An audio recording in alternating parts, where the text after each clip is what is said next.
বিচার শেষ না হওয়া পর্যন্ত আওয়ামী লীগ এবং এর সব অঙ্গ সংগঠন, সহযোগী সংগঠন ও ভ্রাতৃপ্রতিম সংগঠনের নেতাকর্মীদের কার্যক্রম নিষিদ্ধ প্রসঙ্গে মন্তব্য করেছে যুক্তরাষ্ট্র।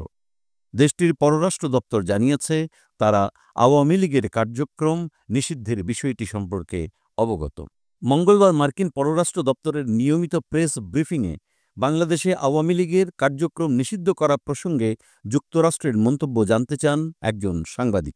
জবাবে মার্কিন পররাষ্ট্র দপ্তরের উপমুখপাত্র টমি পিগট বলেন, তারা বাংলাদেশের কোনো নির্দিষ্ট রাজনৈতিক দলকে সমর্থন করে না, গণতান্ত্রিক প্রক্রিয়া ও মত প্রকাশের স্বাধীনতাকে সমর্থন করে যুক্তরাষ্ট্র। টমি পিগট বলেন, আমরা জানি যে বাংলাদেশে অন্তর্বর্তী সরকার আওয়ামী লীগের সব ধরনের রাজনৈতিক কর্মকাণ্ড নিষিদ্ধ করেছে, যতক্ষণ না দলটির বিরুদ্ধে বিশেষ ট্রাইব্যুনালের রায় আসে। আমরা বাংলাদেশের কোনো নির্দিষ্ট রাজনৈতিক দলকে সমর্থন করি না। আমরা একটি মুক্ত ও গণতান্ত্রিক প্রক্রিয়া এবং সবার জন্য ন্যায়সঙ্গত ও স্বচ্ছ বিচার প্রক্রিয়াকে সমর্থন করি।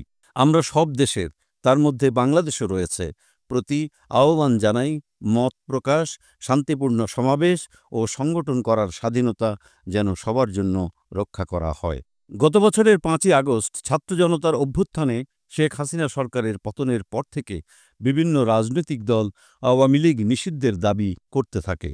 এরপর সম্প্রতি রাজনৈতিক দল এনসিপি আওয়ামী লীগ নিষিদ্ধের দাবিতে শাহবাগে লাগাতার বিক্ষোভ শুরু করে। এসব ঘটনার পরিপ্রেক্ষিতে গত ১২ই মে সংশোধিত সন্ত্রাসবিরোধী অধ্যাদেশ ২০০৯ সালের সন্ত্রাসবিরোধী আইনের ১৮(১) ধারার আওতায় বাংলাদেশ আওয়ামী লীগের কার্যক্রমের উপর নিষেধাজ্ঞা আরোপ করে প্রজ্ঞাপন জারি করে স্বরাষ্ট্র মন্ত্রণালয়।